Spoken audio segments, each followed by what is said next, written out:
En manchette aujourd'hui, sécurité routière et présence de la Sûreté du Québec. Un problème dans plusieurs municipalités de notre MRC.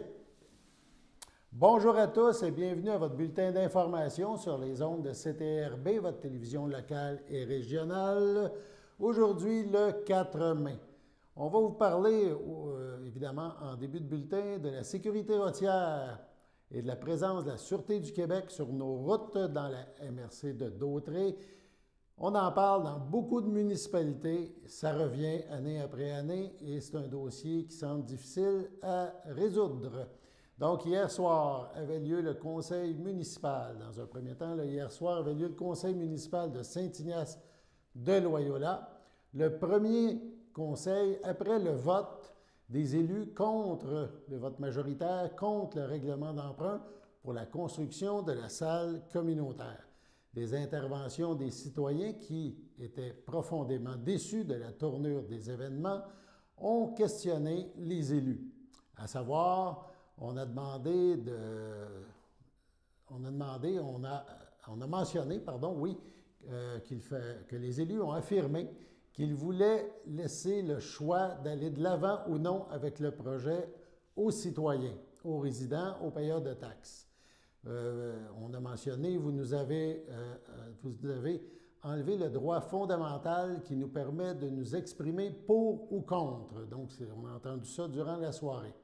Nous avons aussi eu droit à une première réponse du conseiller municipal Daniel Valois qui, lui, a donné les motifs de son vote contre ce règlement d'emprunt. Évidemment, 3 contre, 2 pour, et le règlement d'emprunt est évidemment tombé dans le vide entre deux chaises et le dossier est à reprendre. On écoute le conseiller Daniel Valois. 3 avril, j'étais parmi ceux qui étaient favorables au projet. Sur la présentation qui avait été faite par Mme Messier, un bon document quand même assez détaillé. Il y avait environ 140 personnes dans la salle. Les documents étaient accessibles. Mais ce qui est arrivé par la suite, entre le 3 avril et le 13 avril, il y a eu d'autres développements dans ce dossier-là. Moi, je me rappelle, on fait l'Assemblée publique le 3 avril. 48 heures après, on devait prendre un avis de motion pour le règlement. Ça veut dire 48 heures pour digérer tout ce qui a été dit, autant pour les membres du conseil que la population. Et le 5 avril, je peux mentionner aussi que dans la séance d'information, il y a des questions qui ont été posées. Il y a des coûts qui n'étaient pas clairs pour les citoyens, et même peut-être pour moi aussi. Ventiler certains coûts. Je n'étais pas convaincu à ce moment-là. Le 5 avril, lorsqu'il y a eu l'assemblée régulière du conseil, M. le maire a mentionné qu'il n'y aurait pas de questions concernant le projet, pour la simple raison qu'on n'avait pas les coûts détaillés ou ventilés que les citoyens avaient demandé. Donc, c'était reporté. Dans la suite de ça, nous, on s'est rencontrés le 10 avril, séance extraordinaire. Séance extraordinaire, il n'y a aucun citoyen dans la salle. Il y a un avis de motion qui est levé, plus le dépôt de projet de règlement. Et là, la date du registre, elle reste toujours le même, le 20 avril. Nous, on se réunit de nouveau le 13 avril. Le 13 avril, c'est le vote pour l'adoption du règlement d'emprunt. Mais à ce moment-là, moi, je pense qu'il manque encore des informations aux citoyens. Fait que je ne pouvais pas me permettre d'approuver ce projet-là, alors que les citoyens n'avaient pas encore d'informations concernant la ventilation des coûts. Ben, c'est parce qu'il y a 2 raisons qu'on va donner. Je vais juste compléter, M. le maire, si vous permettez. Après ça, là, je regarde ça. Le 13 avril, on aurait adopté le règlement. Là, ensuite de ça, je vais mettre mes lunettes, ça va mieux aller. Là, on aurait posté par le fameux document ventilé, le 14. On est jeudi. Là, si je ne me trompe pas, c'est le congé de Pâques. Vendredi, samedi, dimanche, lundi, il n'y a pas de courrier. Donc, il y aurait peut-être eu ceux qui demeurent à Saint-Ignace qui auraient eu accès à ce document-là. Parce que c'est à l'intérieur de l'île, mais il y a des propriétaires de chalets, de terrain qui ne résident pas à Saint-Ignace. Eux, ils auraient eu peut-être Le lundi, je ne suis pas sûr s'il y avait du courrier. Là, on est rendu au 19. Puis la tenue du registre, c'est le 20. Puis ce document-là était très, très important. C'est que moi, là, dans l'optique où je pensais que c'était important que les citoyens aient de l'information, puis je trouve que tout s'est bousculé. Fait qu'à ce moment-là, moi, je ne voulais pas que les citoyens aient à choisir d'adopter ou pas, alors qu'ils n'ont pas d'information. Fait que moi, je dis non, pour moi, c'est pas acceptable. C'est mieux de reporter le projet, parce que c'était important que les citoyens aient l'information au complet, et vous ne l'aviez pas. Vous n'avez pas rapporté le projet, le projet est mort. Oui, c'est Non, à l'instant, c'est le règlement d'emprunt qui a été. Ah, le règlement d'emprunt, là, peu importe ce que vous dites, là. Si le règlement d'emprunt, c'était tout le temps, ça n'a pas changé, là. Ça n'a pas changé, là. Le dimanche matin, c'était le projet de règlement d'emprunt de 8 5 695. Le mercredi soir, c'était le projet de règlement, le règlement d'emprunt pour l'adoption est de 8 5 695. Il n'y a rien qui a Vous changé. avez calculé le taux d'intérêt de 2 là, parce qu'au moment-là, le taux d'intérêt était 4 il y avait une inflation. À quel moment le citoyen, lui, aurait pu poser des questions? Attendez, M. Bouchard, vous avez été. Parce que quand on a parlé de monter des taux d'intérêt, vous avez dit, on garde ça de main, c'est ça qu'on a présenté aux citoyens. Bon. Puis c'est ça qu'on a présenté aux citoyens. On a fait ça comme ça. appelé la caisse, appelé les différentes banques pour avoir le taux d'intérêt en vigueur. Mais oui, ça Ouais, va tout le c'est temps. transparent dans les. Mais entre le moment du registre et entre le moment du référendum, c'est 40 jours.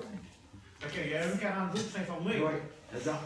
Ceux qui ne s'informent pas sont tard. Il y a le monsieur avant, madame Bouchard.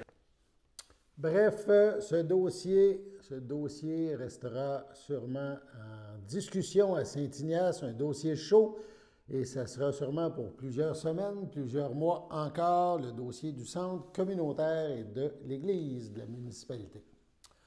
Nous vous avons présenté hier sur nos ondes un extrait du conseil municipal de Saint-Cuthbert, où un citoyen, M. Beauvais, faisait part de la problématique de la vitesse et du nombre croissant de véhicules sur la route. CTRB a assisté aussi au conseil municipal de la ville de Berthierville et de la municipalité de Saint-Ignace-de-Loyola hier, où la problématique de la sécurité routière a aussi été évoquée. Nous vous présentons donc en premier lieu la réponse de Richard Bellumeur, le maire de Saint-Cuthbert, aux citoyens dont on vous a fait écouter l'extrait de son intervention hier. On écoute le maire Bellumeur. Bon, je vais essayer de répondre à ça. Je vais essayer de mettre les bons mots aux bons endroits aussi.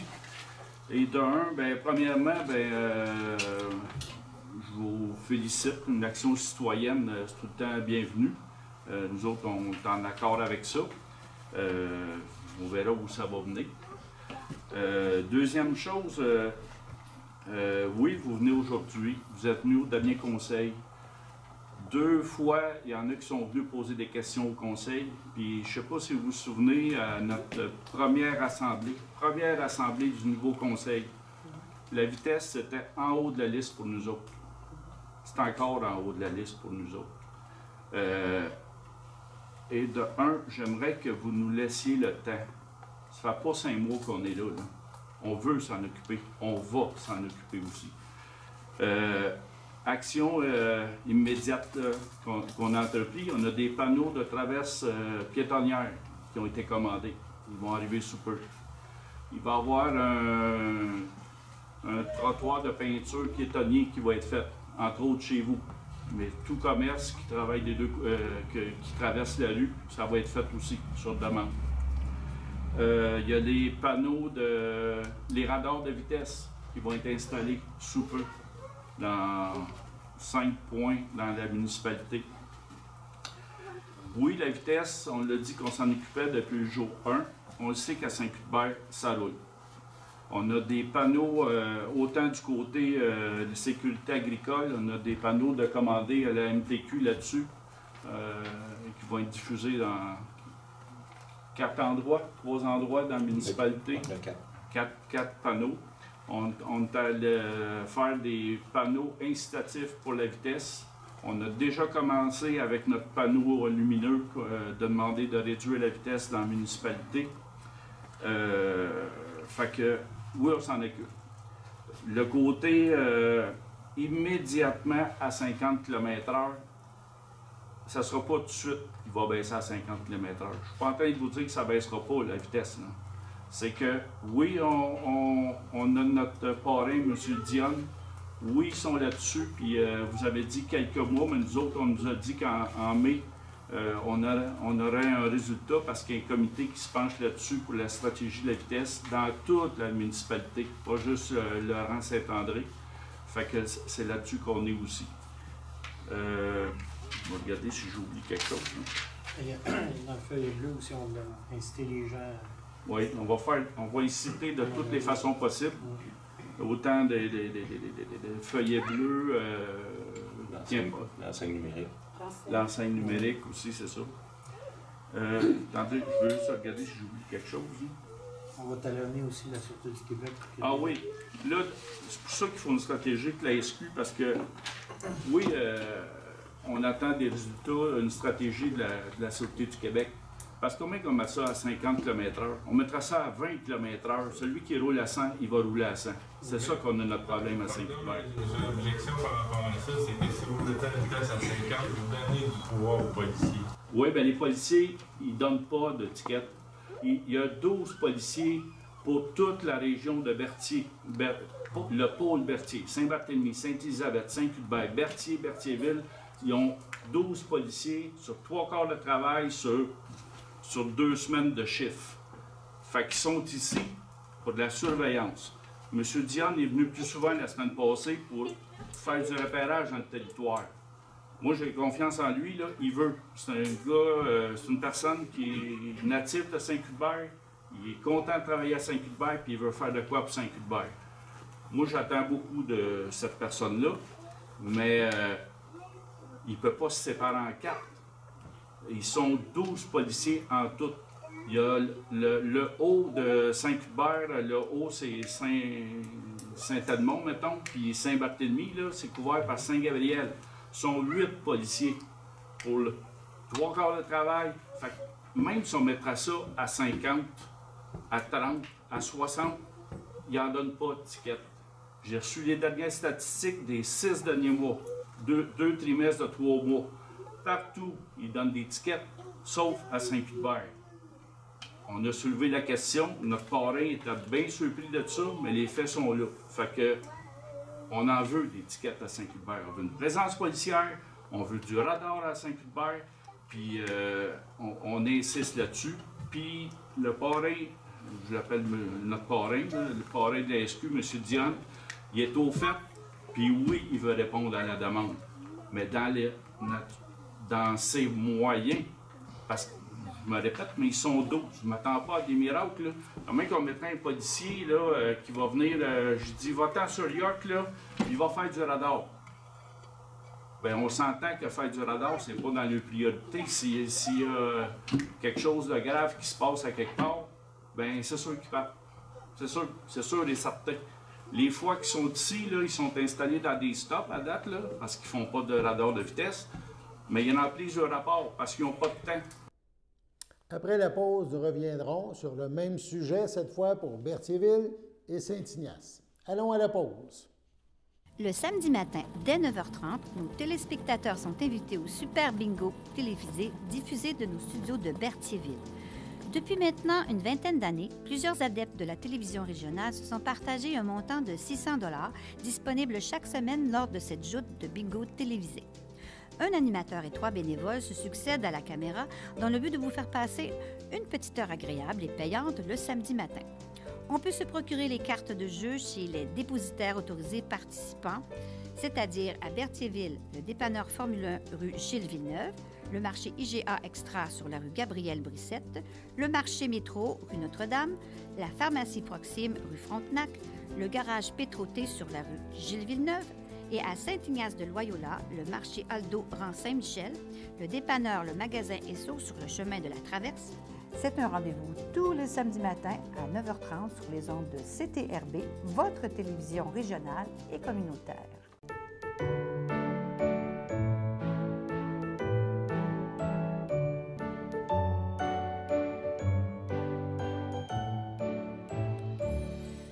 En ce 4 mai, nous tenons à souligner l'anniversaire de Céline Castonguay, des souhaits provenant de la FADOC de l'Île-du-Port.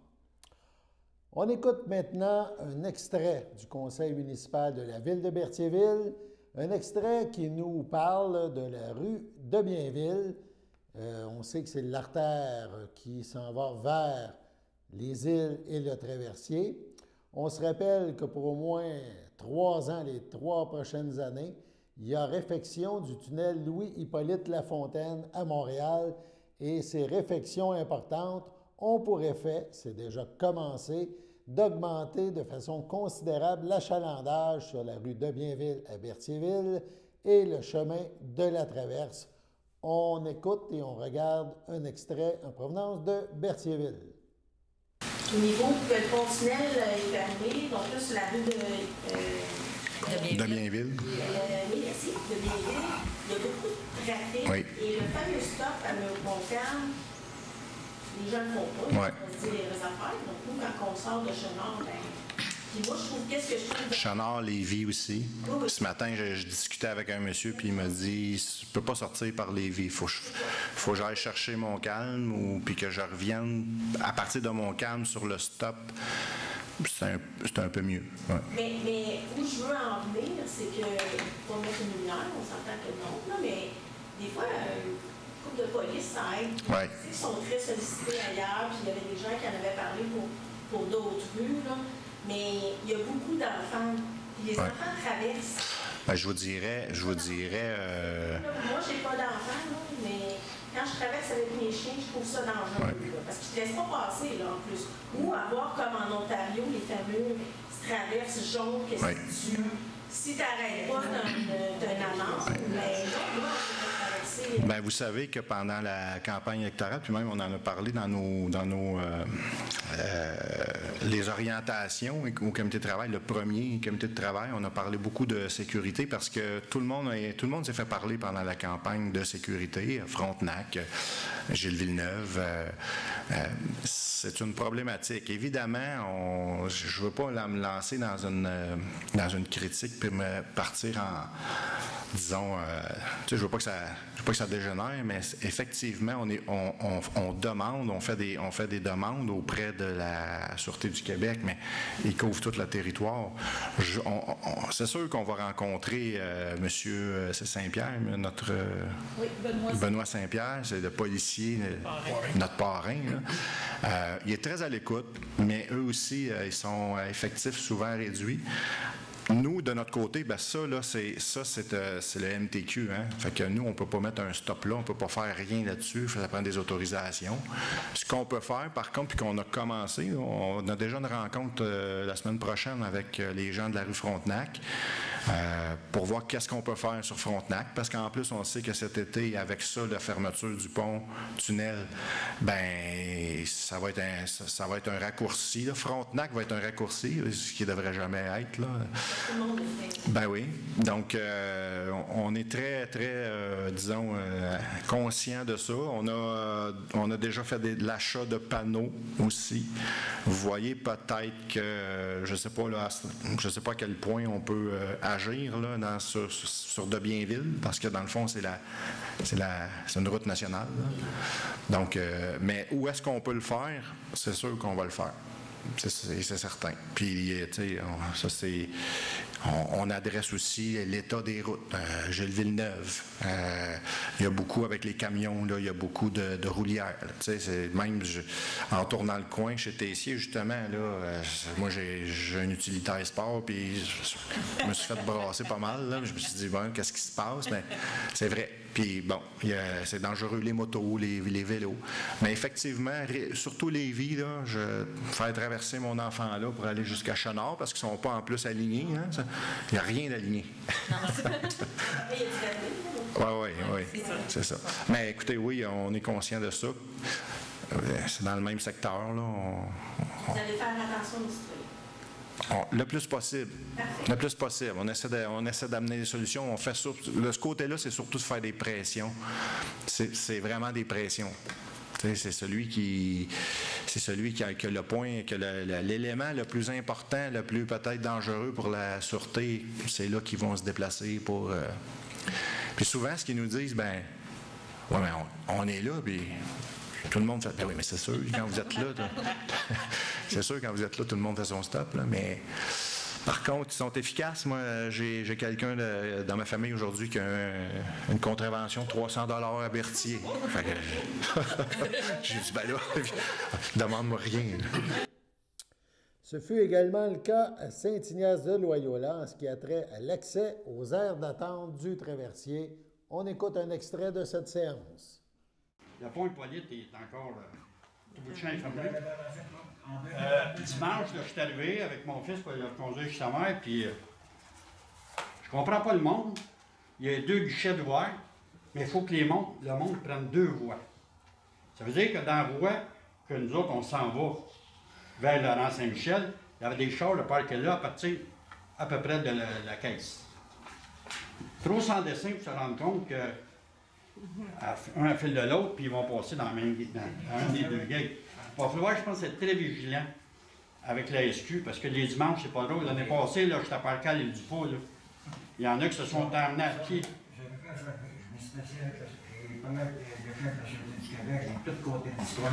Ils ont tout dit comment ça avait été, puis ça avait été mal géré. Très. Puis quand je l'ai appelé pour avoir des policiers ici, bon, le problème qu'il m'a donné, on ne va pas faire grand-chose, parce qu'il m'a dit, les policiers, les 2 équipes sont chez vous. Parce qu'il y avait une madame qui avait été déclarée, que, je ne sais pas si elle l'a plus, mais elle était plus haut. Puis là, il la cherchait. Les 2 équipes étaient là pour chercher la dame. Et quand ils l'ont trouvé, là, il y a un policier qui est resté ici, qui se promenait, qui faisait terre. Parce que faire, on peut s'en servir de l'accotement à ce moment-là. Si vous vous servez ici, si vous dites qu'ils ont pris 2 allées, ils sont supposés prendre un accotement. Oui, les dimanches, Si vraiment il y a 2 allées, appelez la police tout de suite. Parce que tu ne peux pas tout voir. Là. Non, je ne m'appelle blanc, mais je vais avoir une certaine vigilance, ou peut-être, je ne sais pas, une certaine signalisation. Parce que c'est pas drôle, puis ça ne sera pas drôle cet été. Là. Comme on peut le constater, c'est un peu partout pareil. Donc, la présence de la Sûreté du Québec sur le territoire, ou pourrait-on dire l'absence de la Sûreté du Québec sur une partie du territoire, est un dossier qui est souvent remis en question et un dossier qui soulève des questions. Sur ce, je vous invite à être des nôtres demain pour la prochaine édition du Bulletin d'information. On poursuit avec les avis de décès et la météo.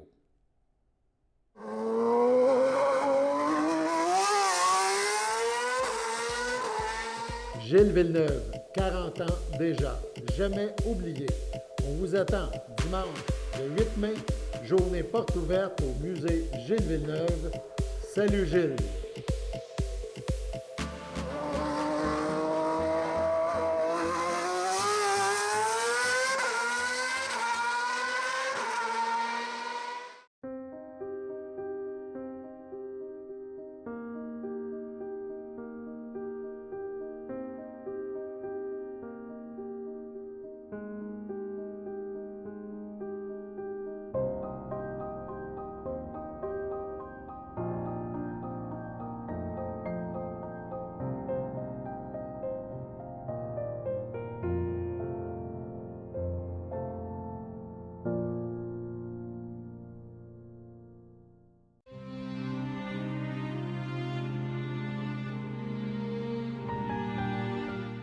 Paisiblement entouré de l'amour de ses proches, le 21 avril 2022, à l'aube de ses 98 ans, est décédé M. Jacques Dumontier, époux de Mme Réjeanne Perrault, demeurant à Joliette.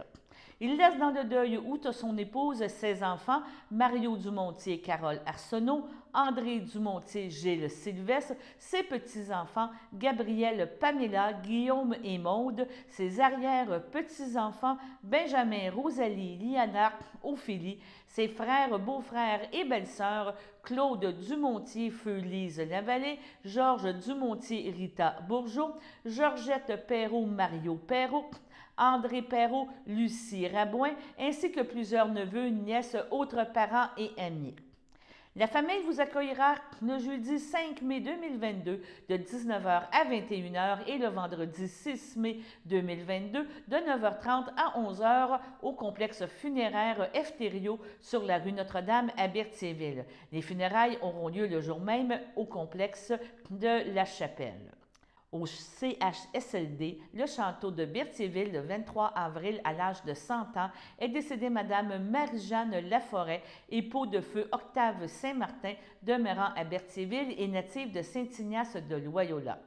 Elle laisse dans le deuil ses fils, Edmond Saint-Martin, Imelda Chevalier, Cyprien Saint-Martin, Thérèse Préville, Fabrice Saint-Martin, Shirley Murphy, ses petits-enfants, Jolène Saint-Martin, Feu Rénal Courchaine, Nathalie Saint-Martin, Stéphane Parent, Carina Saint-Martin, Laurier Chaussé Simard, Pierre Saint-Martin, Hugues Saint-Martin, Mélanie Saint-Martin, Gérard Junior Joinville, Catherine Saint-Martin, Alfred Bergeron, ses arrière-petits-enfants, Alice, Jean-Samuel, Oscar, Anthony, Mathis, Angélique, Victor, Blanche et Agathe, ainsi que plusieurs neveux, nièces, autres parents et amis. La famille vous accueillera le samedi 7 mai dès 9h au complexe funéraire Efterio de Berthierville.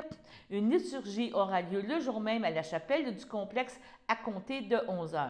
Madame Laforêt sera inhumée au cimetière de Saint-Ignace de Loyola. À son domicile, le 17 avril, à l'âge de 79 ans, est décédée Mme Lucie Bergeron, épouse de Jacques Barthe, demeurant à Saint-Ignace de Loyola. Lui a précédé son fils Jean-Sébastien. Elle laisse dans le deuil, outre son époux, sa fille Mélanie Barthe, Jean Houde, sa petite-fille Joëlle Houde, ses frères, sœurs, beaux-frères et belles-sœurs, Lise Fafard, feu Martial Bergeron, Jacques Bergeron, feu Solange Champagne, Jules Bergeron, Claudette Rousseau, Suzette Bergeron, Yves Bacon, Vital Bergeron, Louise Paquin, Irène Bergeron, André Bellumeur, Jacinthe Bergeron, feu Florian Dénomique, Georges Barthe, feu Agathe Drainville et sa conjointe Carmen Harel, Gilles Barthe, Manon Gertet, Jean-Luc Barthe, Diane Courchaine, Sylvie Barthe, Guy Lassalle, Alain Barthe, Francine Latour, ainsi que plusieurs neveux, nièces, autres parents et amis. La famille vous accueillera le samedi 14 mai dès 13h en l'église de Saint-Ignace de Loyola, d'où suivront les funérailles à compter de 14h. Madame Bergeron-Barthe sera inhumée au cimetière de Saint-Ignace de Loyola.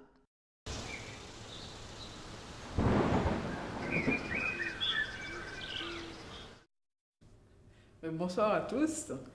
Alors aujourd'hui, comme vous avez pu le constater, il faisait un petit peu moche, il a plu et tout. Et puis ça va se poursuivre, ça va terminer en soirée. Le ciel sera nuageux, il va faire des températures de 13 degrés pour un ressenti de 12 degrés. Le mercredi dans la nuit, les températures vont commencer encore à se rafraîchir, mais le ciel sera dégagé par contre. Les températures seront de 4 degrés et puis le ressenti, il sera de 1 degré. Par contre, jeudi, les températures vont un peu monter et puis ce sera un bon temps ensoleillé en fait. Jeudi matin, on aura du soleil, des températures 7 degrés, ressenti 5 degrés et l'après-midi, soleil avec un temps ensoleillé avec des nuages du moins. Et puis on aura une belle température de 15 degrés pour un ressenti de 14 degrés.